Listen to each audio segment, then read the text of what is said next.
Hello and welcome to Intimate Leadership. I'm Gisela Pink and this is my co-host, Julia Lisk. So we've been talking about success, but let's look at the other side of the coin. Have you experienced failure? And if you did, what did it teach you? Very much so. I've had a very turbulent relationship with failure all my life. Up until the last few years, failure was always, it attacked me personally. It was always the fact that I wasn't good at a thing, and it was highlighted. Whether it's not being able to do exams, not keeping a job, or, being brilliant at getting through interviews. So personal failure for me has been hard and challenging. But over the past, I would say, 25 years with my self-development, coaching and experiences, getting help from other people, failure to me now it's a learning, it's a journey. You're on this journey going through success and failure, and it could be interchangeable, but you're constantly learning, and that is always a positive learning out of everything that happens to you. Just because, you might not have got that particular order you wanted to, or you might not have won that client that you were desperately trying to work with, just means that you're one step closer to the one that's right for you. So it's a case of embracing it, because it's actually part of the learning experience, part of the journey, part of what makes you you. Everybody has failures, so it's a friend. I wouldn't say it's a close friend, but it's part of my entourage.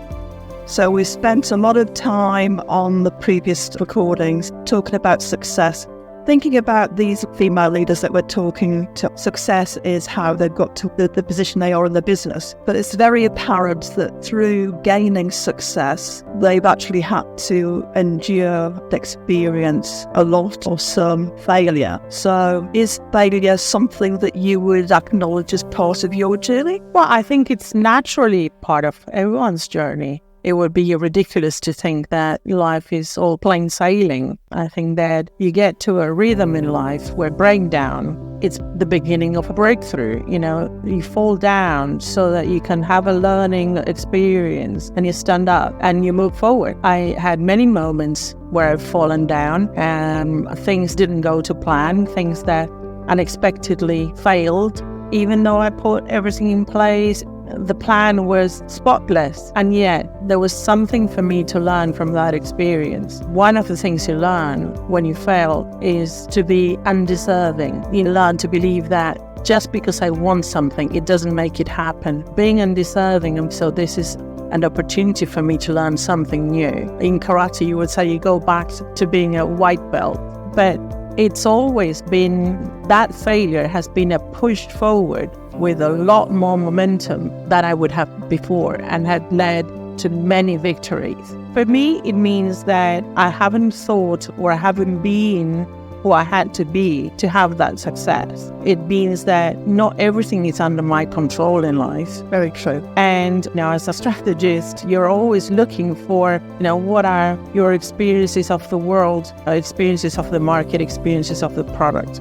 Where are you set? And you try to plan forward, but the reality is sometimes things don't go as planned. Failure is part of that experience where you learn something new that you didn't know before. If you use failure in a proactive and positive way, you will come on top. You will create something that was in your blind spot that you hadn't seen before, and that is now apparent, where you get empowered, where you move forward. So could we say that failure might be not recognizing the fact you've succeeded? Failure could be aspiring to something, but not fully understanding what it looks like? Yeah, I would say you plan, you have an idea or a want, I'm going to do this. We are going to achieve this. As a company, you do this many times. We're going to achieve this goal. And we're used to achieving those goals. Yeah, that's part of the company's success. And sometimes it's not that. Sometimes you come short and you see that as a failure. Well, we planned for this, but it didn't occur. The opportunity is to look into it and evaluate. What was missing? What was it that should have been there that would have caused a different result? Is it in a team interaction? What was missing that would have created a completely different outcome? And I do a lot of that in my life, not to see where I went wrong and, blame myself for it. It's important to be responsible and, own up, but not to the point that you disempower yourself, to use that information as a learning experience, to push you and eject you forward. And that is the power of intimate leadership. Thank you for listening.